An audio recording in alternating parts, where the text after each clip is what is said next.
Nagkasa ng anti-drunk driving operation ng LTO at pulisya sa ilang lugar sa Quezon City. 6 ang hinuli kabilang isang lasing na tinakasan ng sumitang enforcer. Nakatutok si Bea Pinlac.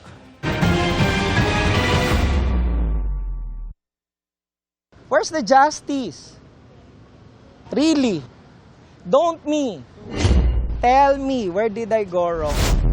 Sumiklab ang tensyon sa pagitan ng mga otoridad at driver na ito na pinara sa Timog Avenue, Quezon City, pasado hating gabi kanina. Pag-abot nyo sa akin ng dokumento, amoy alak po amoy alcohol. Marami po kayo nainom? Oh bro, wala ka namang Di sir, breath test analyzer. sir, gaano ba karami nainom mo sir? Mga gaano po sir, para may estimate? Konti lang. Ano po ininom nyo? Whiskey. Whiskey. 1, 2, 3, Isinailalim sa serye ng field sobriety test ang driver, pero hindi ito pumasa. Ayon sa tauhan ng Land Transportation Office o LTO.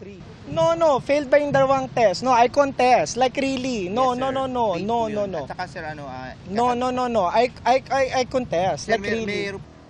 Pumayag nung una ang driver na magpa-breath analyzer o yung panukat sa blood alcohol concentration o BAC ng isang tao. Okay, ready. Diretso lang po dito. Habang naghihintay na sumalang sa breath analyzer, bumalik sa sasakyan ng driver at nagsimulang magmaneho.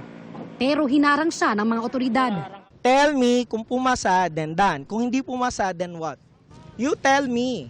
Why can't you answer? What's the problem?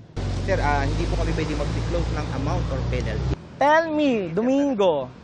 What's the maximum penalty? Dapat alam niya, kung hindi ka papasa, eto, bam, di ba? O sige, mag-antayin tayo hanggang bukas.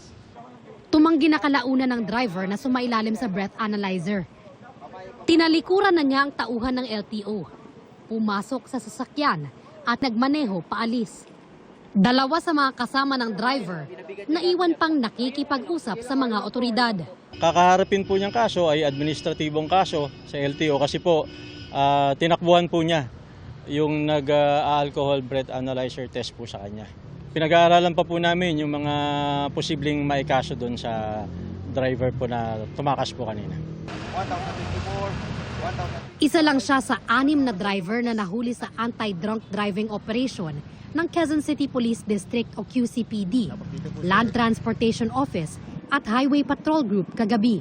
Dito po tayo nag-conduct sa area ng Timog and Tomas Morato and dito po sa paligid po nitong area na marami pong mga establishment na inuman. Bea Pinlac, nakatutok 24 oras.